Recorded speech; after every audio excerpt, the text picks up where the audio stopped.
Você está prestes a assistir um road movie. Aquele tipo de filme em que os personagens estão em movimento sempre em busca de algo. Nesse filme, a viagem se dá por milhares de quilômetros pelo estado de São Paulo. A busca, psicólogas e psicólogos que com suas práticas estão levando a psicologia onde ela precisa estar. Os personagens em movimento são conselheiros do CRP, mas eles na verdade são os coadjuvantes, porque os personagens principais são essas psicólogas e psicólogos, que um dia resolveram estudar psicologia, mal imaginando onde ela poderia levá-los. Tudo nasceu do projeto Psicologia Todo Dia, em Todo Lugar. O CRP convidou a todos os psicólogos e psicólogas de São Paulo para mandar um vídeo de até 1 minuto e meio contando um pouco de sua prática e de sua realidade. Desses vídeos nasceu nosso elenco. Não são vencedores de nenhum concurso, não eram necessariamente os melhores nem os mais importantes, mas uma espécie de mostruário de várias áreas e processos da psicologia. A caravana do CRP andou por 21 municípios, passou por todas as subsedes do Conselho. E o resultado você vai assistir agora. Uma viagem ao coração da psicologia.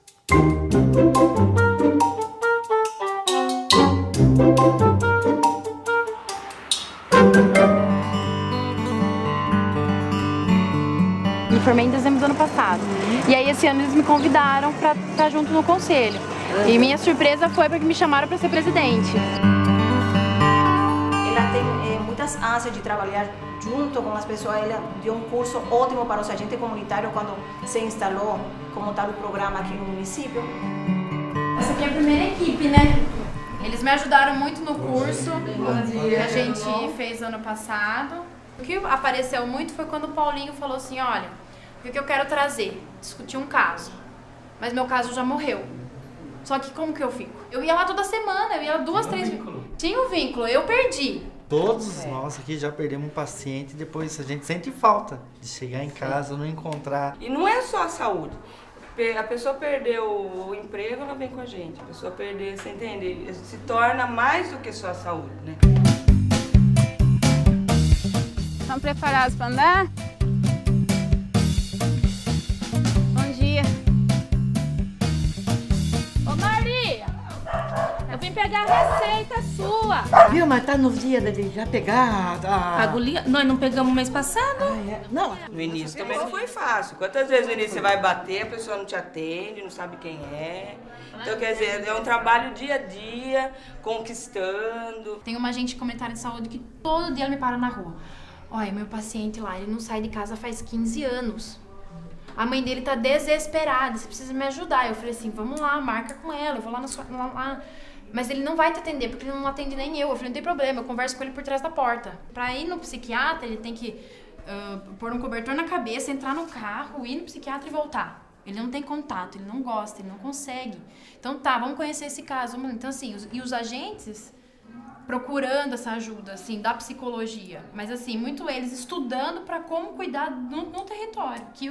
Que essa é a proposta do SUS. Quando eu comecei a ler o SUS e o SUAS, pegar leis para ler no primeiro ano de faculdade, teve gente que virou para mim e falou assim, por que você tá lendo lei? Você não vai fazer direito?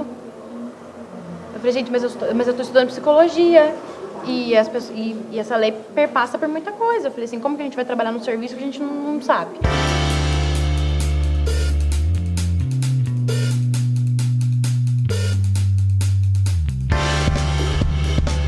Faço parte do serviço de abordagem, que também trabalha com criança e adolescente em situação de rua e trabalho infantil. Na tipificação do SUAS, a gente é um braço do CREAS, né? Então, a nossa competência é identificar, abordar e fazer com que aquela criança ou aquele adolescente, a família, tenha acesso à rede de serviço.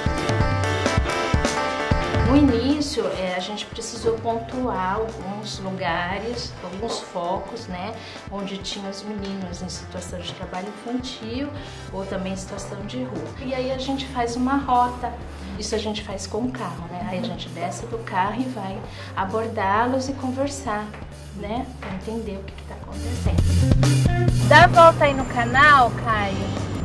Ih, já tem 2 ali. Esses meninos aqui, ó, a gente vai vir conversar com eles, olha.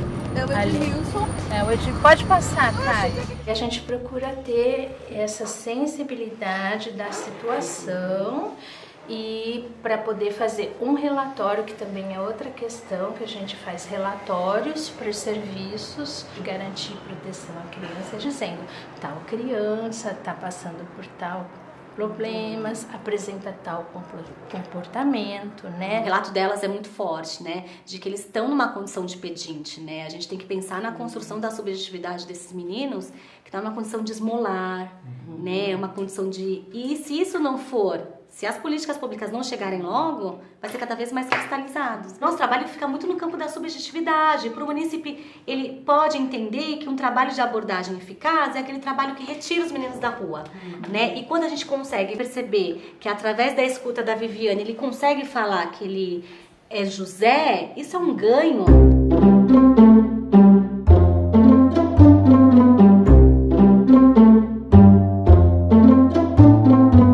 Faz sessões, eu falo a gente, como eu te expliquei, eu trabalho com uma psicanalista e a gente faz sessões com e sem o cão, né? O cão ele vem em algumas sessões, em alguns momentos estratégicos, porque acaba suscitando algumas coisas e depois são trabalhadas questões individualmente, na psicoterapia individual.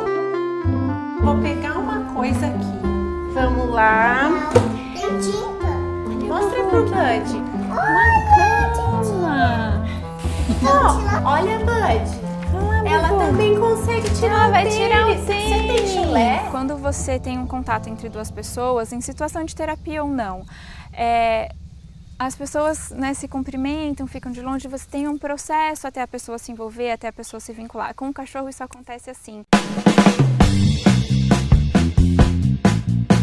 Lá no lar de idosos que a gente vai visitar, que é uma atividade lúdica, livre, os cães vão para facilitar a comunicação, facilitar o convívio e o contato com as pessoas, para favorecer mesmo a comunicação e o bem-estar. Hoje a gente vai fazer uma atividade assistida por animais com os idosos, é uma visita livre, onde os idosos podem interagir livremente com os cães. É uma parceria nossa com o pessoal da Liga de Geriatria e Gerontologia aqui da Faculdade de Medicina de Rio Preto.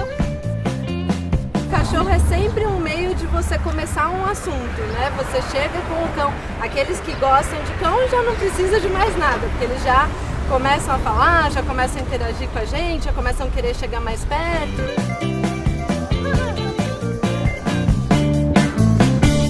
E aí, na hora que a gente se reuniu com os alunos, nossa, vocês viram aquela senhora que ela nunca participou de nenhuma atividade, eu achava que ela nem falava, porque ela só ficava quietinha no canto e a gente não conseguiu reconhecer quem era a senhora, porque ninguém ficou quietinho no canto na nossa atividade.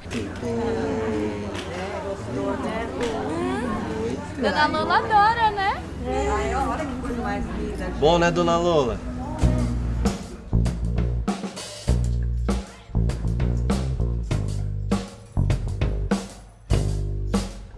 O curso é novo, né? Tem 10 anos. Então a gente foi estabelecendo ao longo desses anos algumas parcerias bem sólidas, assim, né? Então o CAPS é uma parceria que está desde o começo, né, do curso, e a gente sustenta o trabalho lá até agora e tem uma parceria realmente bem interessante com a instituição. No CAPS, todos os trabalhos são em conjunto, então tem as oficinas, eles almoçam todo mundo junto, tem toda aquela coisa do coletivo, né? E quando a gente veio com a proposta do atendimento individual, a gente proporcionou para os pacientes um momento para eles falarem deles, né? Só escuta mesmo para eles falarem deles, para eles falarem sobre o que eles sentem, sobre como é a vida deles, o dia a dia deles. A instituição precisa topar, né, receber esse estagiário e receber as intervenções que ele vai propor, né? Porque não está ali para ficar ali só observando, né? Quando ele vai para o estágio do 8º termo, ele vai para botar a mão na massa, né? no começo da faculdade, a gente sempre imagina aquele estereótipo, assim, do psicólogo, né? O clínico lá, no consultório, com o seu paciente e tal. A gente tá brincando, né? Tudo arrumadinho. Tudo arrumadinho. A gente começa a faculdade, começa a ter as aulas e começa a perceber a tal rede, a rede. Mas o que é essa rede? A rede de atendimento do SUS, né? A graduação, ela é isso, né? São as primeiras experiências, um start que o aluno tem do que ele vai poder fazer da vida depois, né? E quando a gente começa a entender o curso mesmo de psicologia, a gente vê que, na verdade, a gente vai em busca de conhecer melhor aquele ser humano, né? Um amor mesmo pelo ser humano, porque senão você não faria psicologia, né? Você tem que gostar muito, assim.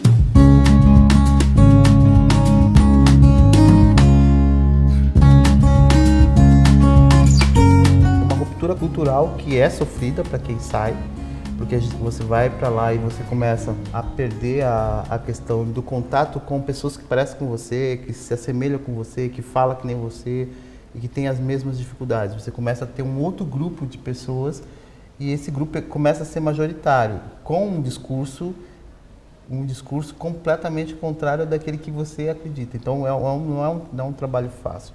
A gente fica muito contente com a presença do Carlos aqui, porque ele representa para a gente a realização de uma das missões da universidade pública, que é atender a todos e todas. Você sente quando a pessoa ele é formado na psicologia, mas ele é uma psicologia mais comunitária, mais povão, e isso faz a diferença. Quando você chega num território. Né? Você não quer saber se ele infracionou porque ele roubou uma bala, se ele roubou 500 mil, né? Se ele é usuário de droga, se ele está trabalhando no tráfico. Para eles não tinha. Então, eu tenho referências boas de psicólogos. Né? Teve uma enchente no Córrego dos Brancos, a gente passou a noite toda cozinhando, tirando coisas com as pessoas, a gente lá no meio do barro. E aí, quando eu cheguei, tinha uma mulher que o córrego encheu e a casa dela era bem na beira do córrego. E ela deitou, na hora que o córrego começou a encher, ela deitou na cama. Ela falou assim, eu vou junto com o que eu construí. A casa continua lá, então vai dar para ter uma noção exata de como que foi esse momento. Assim. Porque aqui é pequeno, mas quando você entra lá dentro, a coisa é muito menor ainda. E eu sofro de claustrofobia, entendeu? E aí eu conversei com ela, foi na hora que ela me abraçou, ela estava suja de barro. Ela falou assim, quando eu estava deitado, eu sabia que um anjo vinha me buscar. E quando eu olhei a janela, eu vi que o anjo era você, então por isso eu saí. 5 anos estudado, quer dizer, o que eu vou falar para essa mulher, né? Porque aí você pensa assim, aí vem Freud, Skinner, tanta gente que você estudou, você fala assim, mas para que serve esse povo todo aqui nesse momento? De repente você percebe que a solução que aquela mulher está dando, quer dizer, tá junto, esteja junto, dê um abraço. Eu não quero tirar meus pés da comunidade, né? Eu quero continuar pensando como alguém da comunidade, como alguém, mas eu quero estar no espaço acadêmico, sim. Quero ser professor, porque eu acho que é a possibilidade de você ajudar também, né? Eu gostaria e quero ser alguém de referência para a minha comunidade.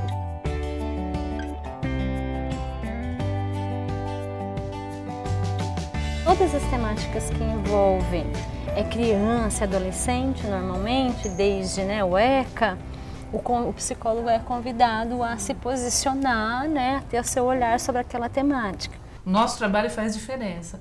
Nós auxiliamos o juiz a tomar decisões.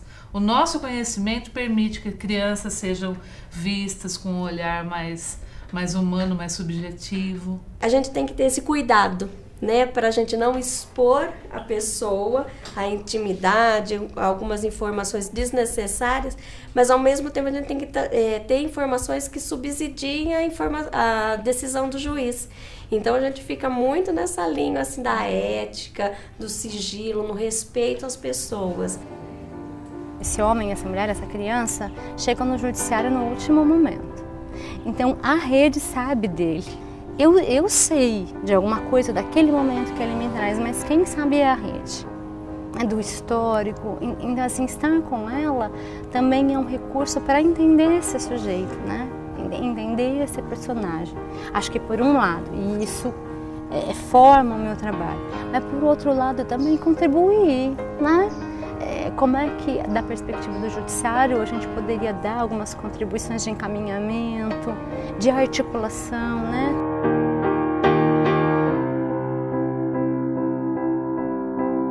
O CRAS é a porta de entrada das famílias. A gente faz esse acolhimento das demandas e começa a disparar para a rede. O que a gente atende, né, nesse contraponto com a justiça é mais na referência de lá pra cá. Mas normalmente já são famílias conhecidas. Quando vem pra gente, eu sei quem é, é mãe de não sei quem, é filho de não sei quem. Passou pela fundação em algum período, passou né? pela fundação, que também já referenciou em outro momento pra nós. É impossível a gente atender lá sem fazer uma conversa com as pontas, né? Porque a gente sabe pouco, e o que chega pra gente é muito recortado, né? E conversar no lugar onde a pessoa vive é um outro olhar, né? Inclusive para contribuir.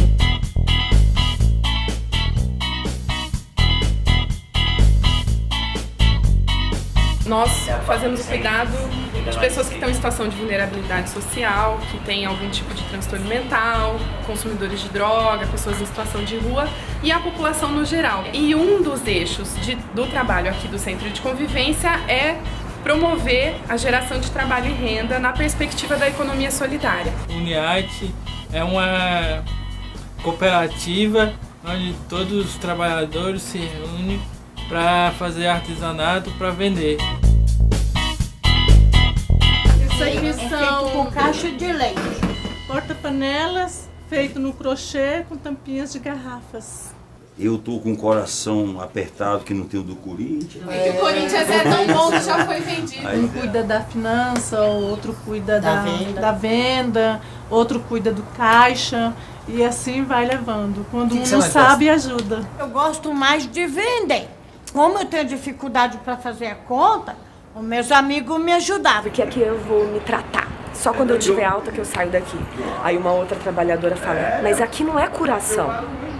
Curação é no CAPES, é em outro, na unidade básica. Aqui é trabalho. Eu acho que os psicólogos daqui deveriam ser nós. O que eu disse, já. Eles descobriram que a gente era psicólogo depois de 2 anos. É bom, Alzina, guarda a orientação, faz um projeto, faz pra gente fazer tal movimentação. Mas a gente tem que aprender também. Não é só depender dos outros. A gente tem que aprender aqui dentro, entre nós. Acho que a gente tinha 2 rodinhas na bicicleta, a gente já tirou uma, né? E o objetivo final é tirar as 2 e eles tocarem o projeto completamente sozinhos, né? Do CAPES eu vim para o Uniarte. O Uniarte, como já foi dito, é uma cooperativa. E até eu estou nela até hoje, no Uniarte. Sem previsão de saída. Que bom, né?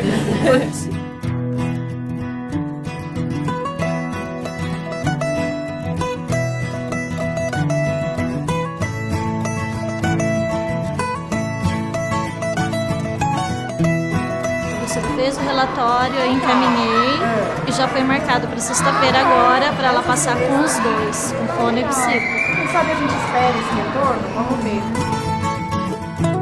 Ele sabe, você entendeu? Mas eu ainda não consegui trabalhar com ele o porquê que ele faz se ele sabe que tá errado. Uma primeira hipótese é essa, né? Ele ou ela ainda não consegue se comunicar como a gente se comunica. E aí eles vão se comunicar do jeito que eles conseguem.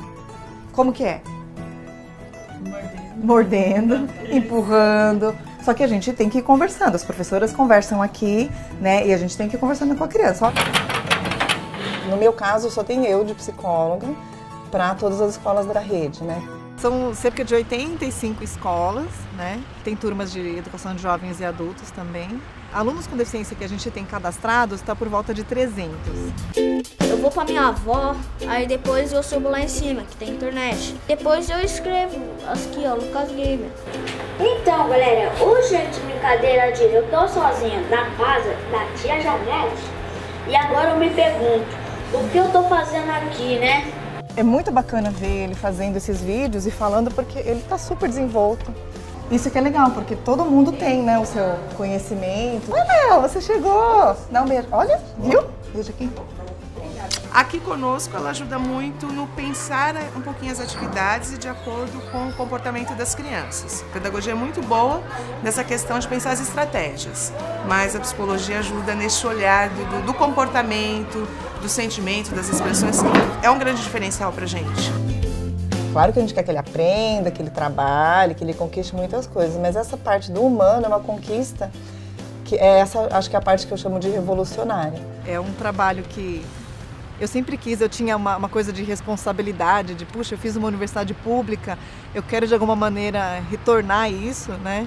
Então o fato de ser servidora pública me deixa muito orgulhosa mesmo de poder fazer isso.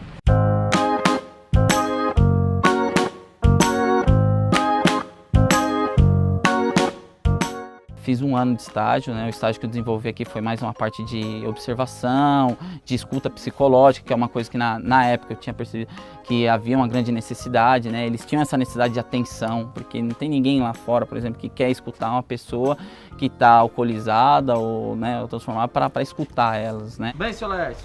Pode ir que você não passa com a moto lá. Vou viu? passar lá, vou deixar lá pro senhor cuidar lá. A moto capacete. Aí, perigoso parecer mentira, meu. É, não é? É verdade, trabalhador, né, seu Laércio? Oh, mas eu faço a minha correria sem poder, né? É lógico. Eu olho pelo lado social e ele olha pelo psicológico.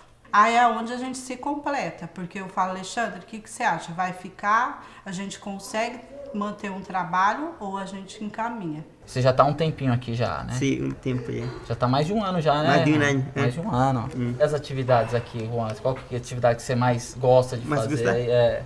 Para manter-se em forma, o deporte. Para manter a mente ocupada, a arte. Vamos lá, Juan, tá pronto para o futebol? Sim.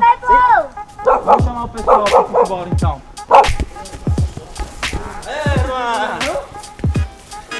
Eles querem ver que aquela pessoa vai jogar bola, que aquela pessoa vai ali desenhar com eles, que vai fazer uma laboterapia com eles, mas vai estar junto deles.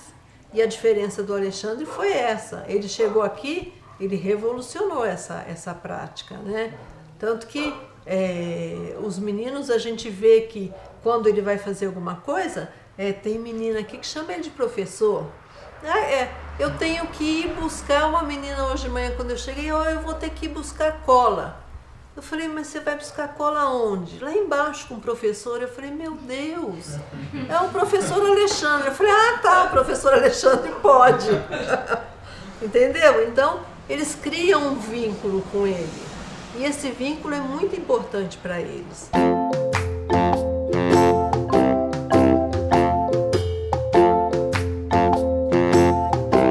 A gente tem uma parceria com a Fundação Assisense de Cultura, né, que é responsável pela gestão da cultura no município, e com a Autarquia de Esportes, que é responsável pela parte do esporte, né.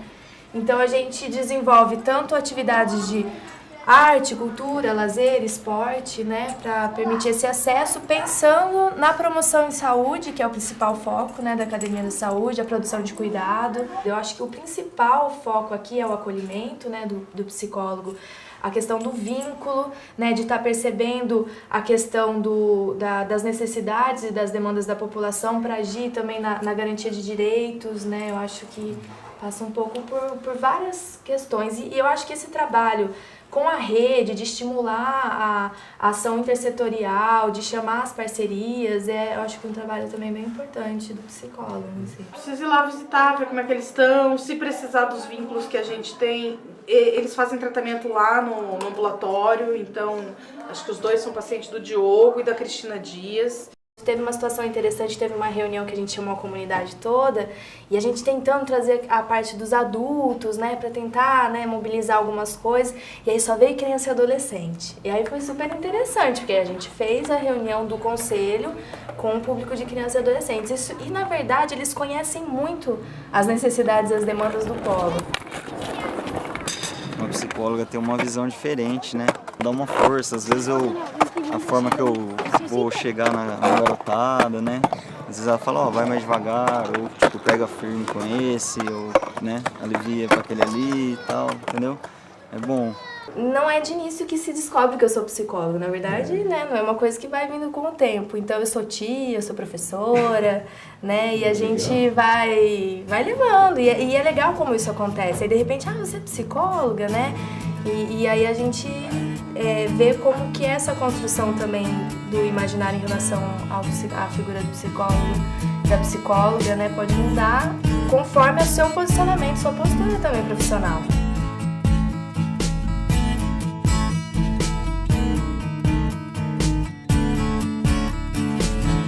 A gente é chamado sempre quando tem um problema, né?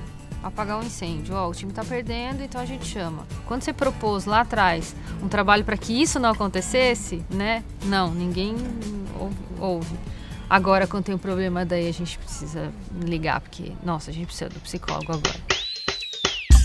Geralmente quando se fala em psicologia se pensa no consultório e tal. E a psicologia do esporte não necessariamente é assim, sabe? Então o atleta tá ali na pista treinando, a gente tá ali do lado, a gente tá ali ajudando, acontece alguma coisa ali na hora. A impressão que a gente tem é que a gente tá mexendo com a vida real na hora que ela tá acontecendo mesmo. E não num mundo à parte ali do consultório.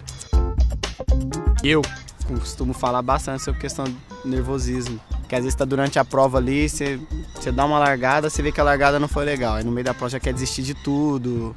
Isso aí nós conversa bastante, que dá para recuperar. Saber se conhecer, questão de estar nervoso, questão de se esse nervosismo é bom ou é ruim. Hoje nós vamos, então, num projeto social esportivo, que chama Edescola B de Bola. Nós vamos conhecer lá o trabalho que é feito da psicologia de esporte em projetos sociais esportivos, que não tem o foco no alto rendimento, mas sim no desenvolvimento social. São escolas que estão em bairros periféricos, estão em situação de alto risco. Vamos lá, vamos junto aqui, ó, senta aqui, ó. Número 6, vamos lá, nome. Eles não Matheus, tá sim. É um projeto de esporte educacional para 240 crianças. E além disso, em paralelo, a gente faz um acompanhamento escolar das crianças.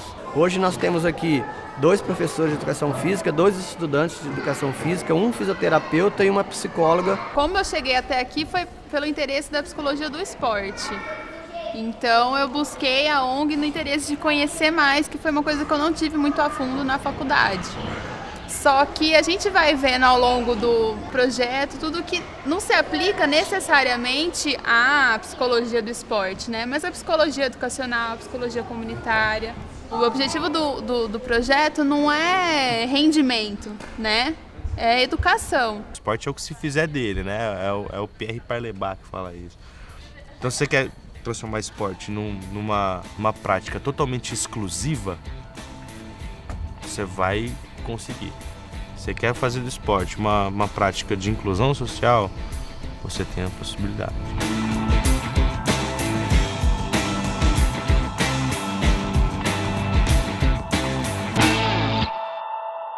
Primeiro apresentei realmente a cartilha, o tecido e o tear, eu acho que é o nome dela, né? E então eu falei, como é que nós vamos participar com esse material que eu estou recebendo, né, do CRP? E foi aproveitar da maneira que me trazia prazer também. O Fotoclube é um grupo de amigos, né? A gente troca experiências, a gente participa de exposições. Eles prontamente gostaram do tema. Olha, mas direitos humanos, ninguém faz isso, né? Eu e mais um outro, que nós somos fotojornalistas, né? E surpreendeu. Porque de repente o pessoal saiu fotografando, nós montamos um material maravilhoso. Você começa a enxergar mais as pessoas e menos os problemas. Ela fez assim, tipo de um estudo, né? Uma coisa assim, uma prévia, né? E interessante, cada um mostrou o seu jeito, né? Ela era muito bem de situação na família. Aí os filhos tomou conta e colocou ela no asilo. Ela fugiu do asilo e foi morar na rua. Só que a família nunca mais teve notícia. Quando eu tirei a foto dela, eu nem sabia que ela era a senhora importante. Cada exposição eu me encho de orgulho de ter conseguido tantos amigos, tantos participantes e obras fotográficas, né? Não são simples fotografias.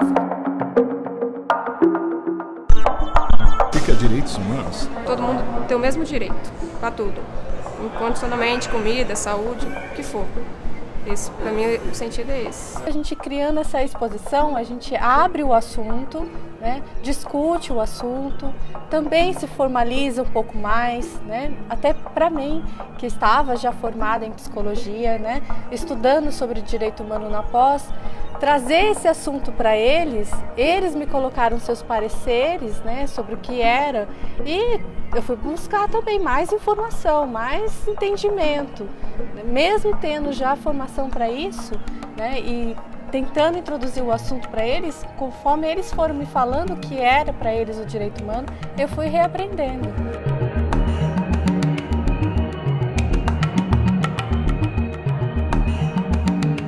As mulheres que frequentam aqui esse espaço, né, elas são tudo muito empoderadas, né, mas é legal quando você pode compartilhar isso com as outras, né, você se sente é coletivo, né? Nossa família mesmo não nos orienta, não nos informa, não dá a valorização da questão do racismo, a questão da raça mesmo, né? Então, eu acho que a gente está aqui unido para a gente tentar trabalhar essa questão. Nós vamos transformando, nós vamos sentindo o que é ser negro também. Nós não nascemos assim, eu já sou negro militante. Esse processo é aos poucos. Eu ingressei na faculdade de Direito por conta do número reduzido de negros e negras. A gente não tem negros e negras julgando o nosso garoto da periferia que comete um delito. Eu chorei na sala de audiência, por quê? Porque o negro entra com as correntes nos pés, com a mão para trás, com a corrente nos braços, e é a cara do negro escravizado. A gente vive numa sociedade que é sim racista. E por que eu não vou dizer? Eu tenho que dizer isso. As pessoas precisam saber. Tem muitas denúncias, acontece, você fala com uma pessoa e a pessoa vira e fala, não, mas isso daí é coisa da sua cabeça, isso daí não aconteceu por conta de você ser negro, aconteceu porque você não era muito capacitado, porque tinha alguém melhor, e acaba que você acaba te silenciando e você não leva isso pra frente. Essa é a importância que eu digo desses espaços, né, para as pessoas poderem dizer da sua dor, para poder dizer aquilo o que aconteceu com vocês, sem ninguém virar e falar assim, mas não é exagero. Quando você vai conversar com outros psicólogos também, né, assim, a pessoa sabia, olha, esse é você quis para essa área, né? Eu gosto de trabalhar com criança, o outro, eu gosto de trabalhar com idoso, e daí... Não, mas acho que relações sociais são todos, né? Não é só porque eu sou negra, eu fui para relações sociais, é todos.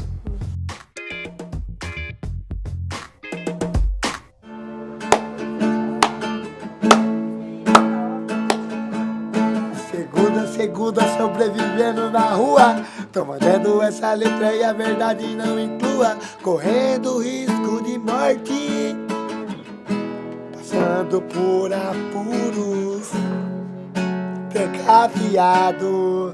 Agora também, assim nessa prisão, sem muros. Como a redução de danos é a base do nosso trabalho, então ela permeia tudo que a gente faz aqui dentro. Desde a hora que eles entram aqui, até a hora que sai na rua, todas as conversas, todas as oficinas, elas são pensadas dentro da política de redução de danos. E a redução de danos na rua, quando a gente sai pra rua, aí varia a equipe, assim, como eu falei, né? Às vezes é um técnico com um frequentador mais antigo, que já conhece, que já fez um curso de redução de danos. E aí falou, olha, você, pra mim, olha, você vai, acompanha essa menina aqui então, putz, a menina tava estudando, sabe? Você vai acompanhar ela e tal, porque você conhece as pessoas e tal, melhor e tal, não sei o quê. E aí foi isso, daí o que eu fiz? Eu simplesmente peguei, ela tava meio acanhada assim, eu chegava no pessoal, eu começava a conversar, na hora que ela entrava na conversa eu saía fora. Aí eu deixava ela à vontade. E daí o pessoal foi vendo, nossa, Thiago, da hora, você podia sair mais vezes e tal. A ideia também é criar multiplicadores, assim, sabe? A gente usa como abordagem que há redução de danos, mas também a gente, digamos, instrui eles para saber o que é redução de danos, para eles se empoderarem mesmo, suas próprias vidas, e também talvez até conscientizar os outros. O cara tá fazendo uso de tudo, assim, crack, maconha, álcool, sintética e tudo. Ele é total flex, o que vinha ele tá usando. Só que o que acontece? Aí ele começa a praticar redução de danos, daí ele vai cortando, entendeu? Aí ele corta a sintética, aí ele pega e corta o crack, corta a cocaína e vai indo. ou eu uso droga até me afundar, ou eu vou ser internado ou vou parar totalmente de usar. Então, eles não conhecem um meio termo, assim. Então, até nessa primeira abordagem, a gente tem que desconstruir. Na primeira não, porque a gente leva um tempo para desconstruir isso, assim, né? De que não, a gente não vai, né, internar vocês, a gente não vai sugerir isso, é outra coisa. E assim, às vezes para eles é um pouco difícil. Não, mas você tá falando sério? Práticas diferentes que propõem até, vamos dizer, que quebram esse modelo clínico, assim, vamos dizer, tipo, de ir na rua, assim, psicólogo atuando, indo na rua, assim. Eu acho que isso que eu achei fantástico. Enfim. Que é possível sair do consultório. Exato. É existe vida além do consultório.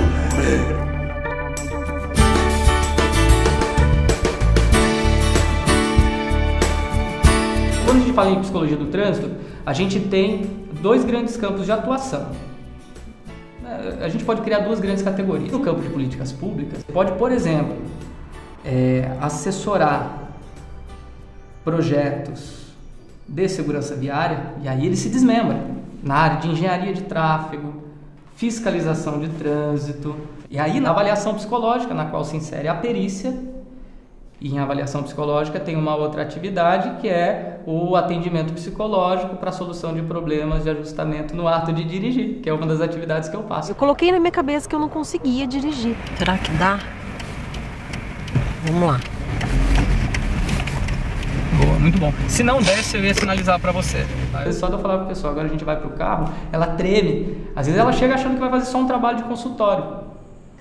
Tem gente que quer, eu já quero pegar o carro, já quero fazer. Eu tenho que entender primeiro quem é essa pessoa, e na abordagem dinâmica, que é o psicodiagnóstico interventivo, eu já faço intervenções verbais para ver como é que se instala esses sinais, né? Boca seca, mão trêmula, suor, a perna bamba, eu não conseguia, me travava. Será que tudo isso que ela fala que ela tem realmente acontece quando ela está dirigindo? Eu preciso saber antes, durante e depois. Olha a mão como que tá. Já tá suando? Já. Hoje, eu posso dizer que eu tô muito mais segura do que nas primeiras aulas. Ele me deixou isso, ele me fez sentir isso. No conto de Édipo Rei, quando é que Édipo mata Laio? É numa briga de trânsito, né? Laio tá vindo lá com a carruagem dele, o Secto não dá passagem pra Laio que tá vindo a pé, ele desce, o pai dele vai discutir com ele não sabe que é o pai, pum, ele mata o pai. É uma briga de trânsito. E esse é um conto de 400 anos antes de Cristo. Então é realmente apaixonante, dá pra você fazer uma releitura de diversas... É muito louco. Freud seria um psicólogo do trânsito.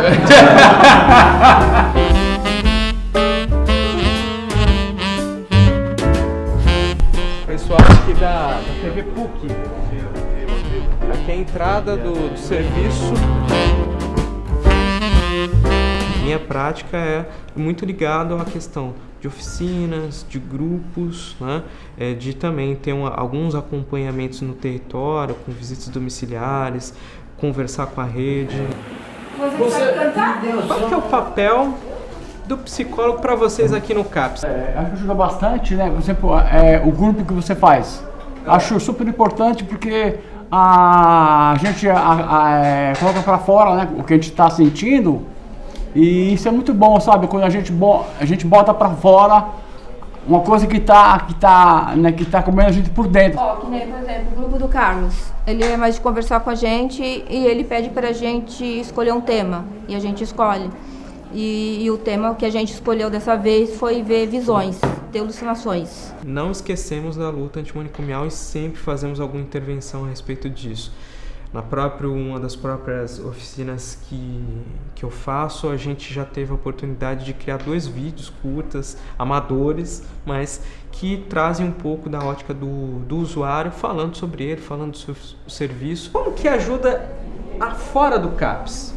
Tem algo que ajuda vocês fora do CAPS, esse tipo de atendimento, seja em grupo, seja individual? Ajuda vocês fora em quê?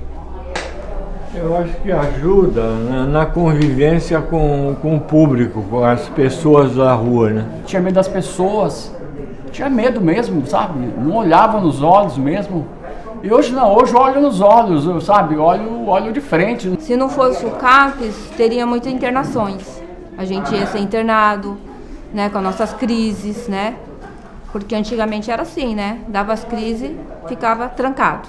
Mas eu acho que uma das conquistas foi ter produções com eles, poder construir, como a gente construiu, uma comissão da luta antimanicomial onde os usuários foram participantes ativos. Então acho que essas são as conquistas que de alguma forma me confortam assim, né, nesse desafio diário de ser psicólogo nesse serviço.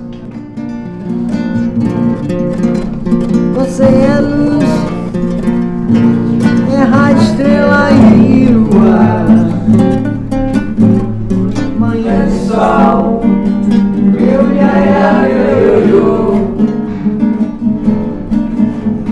sei assim, e no cabelão, quando tão louca me beija na boca, me ama no chão. Eu fiquei esses 10 anos na Saúde do Trabalhador com a questão de saúde mental e trabalho em Diadema. Então eles precisavam de uma psicóloga, primeiramente para cuidar das pessoas que tinham dor crônica, que tinham o problema de lesões por esforços repetitivos e acabavam tendo um quadro depressivo. E eu comecei muito por essa via, né, fazendo grupo, atendimento, mas começaram a surgir então os casos que eram assim, transtornos mentais decorrentes da situação de trabalho. E aí eu comecei a trabalhar nessa perspectiva. O que na empresa fazia as pessoas adoecerem mentalmente? Porque todo mundo acha que é frescura, né? Quando você tem assim, esses sintomas de depressão, você trabalha com as pessoas esgotadas, com muita pressão, né, em cima de você. E isso foi me adoecendo, porque existe essa cobrança também. Então, quer dizer, é uma chefia que cobra você. Você tem também como que fala, os acompanhantes, familiares, que também acabam em cima de você, exigindo muito de você. Então, é muita cobrança. Eu acabei tendo esse esgotamento, que eles falam profissional, né? E fiquei afastada durante 1 ano. Essa é a parte, eu acho, da psicologia, de buscar onde nasceu, o que acontece, o que está por trás daquela dor.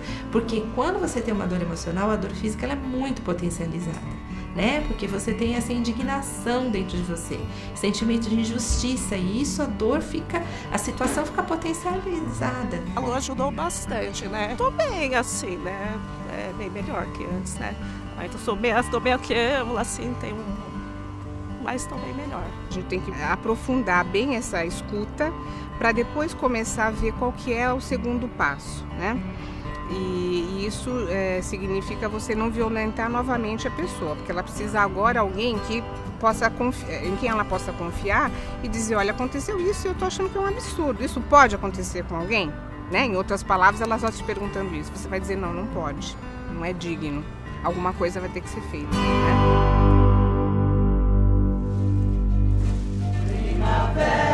Que chega feliz. A gente acaba trabalhando um monte de coisas, né? O respeito um ao outro, o trabalho em grupo, compartilhar as experiências, a criação, né, deles em grupo, a expressão. Faço tratamento há 3 anos e meio. Adoro música. Eu acho que a música ela ajuda a gente a reorganizar os pensamentos e os sentimentos. E aqui é um espaço onde, de certa maneira, eu tô soltando o cantor que há dentro de mim. Se você falar Zeca, o outro responde, tá doido. Parece bullying. Eu fiz assim, Zeca, tá doido. É uma outra entonação. Como se eu estivesse conversando com alguém que eu sinto muito que o Zeca, infelizmente, ele tem transtorno bipolar, ele tá doido. Precisa de tratamento. Eu não fiz assim, Zeca, você tá louco, entendeu? Eu acho que a gente tinha que mudar a entonação. Ouvir as 2 versões, né? Pra mostrar mesmo a música original e até mostrar depois que a gente discutiu e pensou de outro jeito. Zeca tá doido. Zeca tá doido. De ser alguém é depressão, é transtorno bipolar. tudo muito discutido, assim, tudo muito democrático, tudo eu pergunto o que eles acham, se eles acham que tá bom, se precisa mudar. Hoje eu acho que tem umas 15 músicas do grupo, compostas pelo grupo. Ei, amigo, vem cá comigo, vamos fazer um mundo. Você o que tem, tá transtornado, tá estressado, tá devagar. Tá legal, e se quer ficar comigo. Tá legal, e se quer ficar comigo.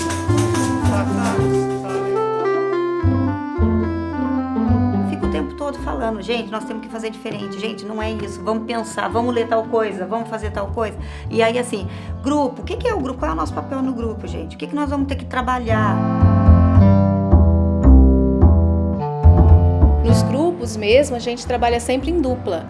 Sempre tem um psicólogo e uma assistente social, justamente para a gente estar tendo a amplitude da situação, né? Ter uma análise mais ampliada de cada caso e de uma forma mais global mesmo da situação. O trabalho com grupo assim, é um desafio para a gente, né? E assim, eu vejo como uma troca entre os participantes do grupo, muito importante, assim, muito rica assim, entre eles. A própria solução vem do próprio grupo, não nossa. A gente está aqui como facilitador desses grupos, né? Meu filho teve um probleminha na escola e eu fui parar no conselho tutelar, me mandou pra cá. Porque eu tava numa fase assim, que eu tava desesperada, eu não tinha onde recorrer mais, não achava apoio em lugar nenhum. E aqui me senti tão bem, me acolheram tão bem. Eu precisava de alguém que escutasse o meu problema sem me criticar. E tem uma hora que você tem que dizer, mãe, entendo que você precisa de um tempo que é seu, que é subjetivo, mas o seu filho não tem esse tempo. Então é o seguinte, enquanto você tem esse tempo, você precisa ter ações protetivas, tá? Você precisa dar conta disso, porque senão você vai perder essas crianças. E hoje eu vejo a alegria dos meus filhos, eu não acredito que eu perdi tanto tempo sem conversar, sem brincar com eles, sabe? Só criticava, gritava. Hoje eu tenho paciência, hoje eu sento com eles, eu tenho paciência de escutar eles, antes eu não tinha, de brincar, eu não brincava. Hoje eu tenho paciência, hoje eu sou a mãezona mesmo. Acho que essa capacidade de estabelecimento de relação, de escuta é fundamental, que traz uma qualidade.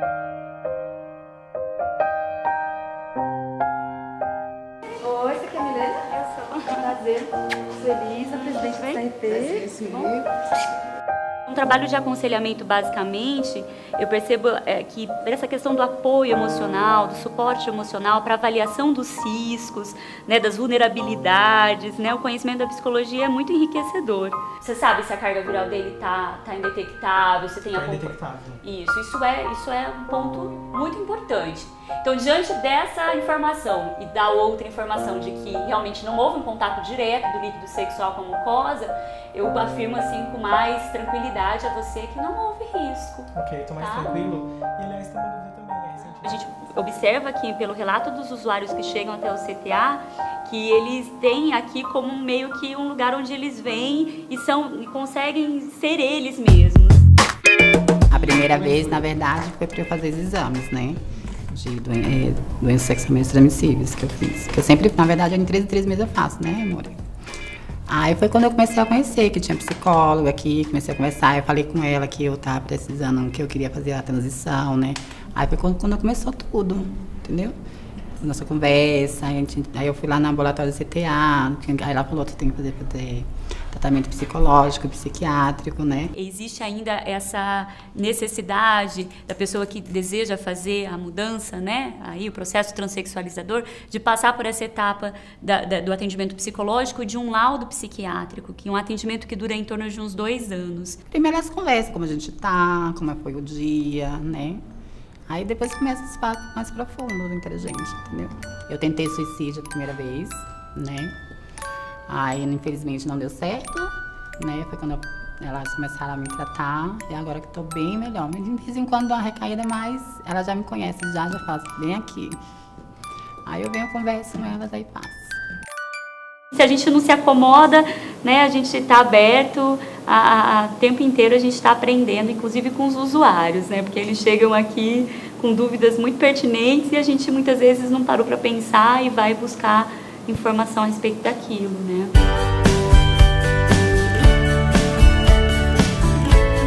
Estava lá na PUC fazendo mestrado e eles tinham lá um atendimento que eles chamavam de pronto atendimento.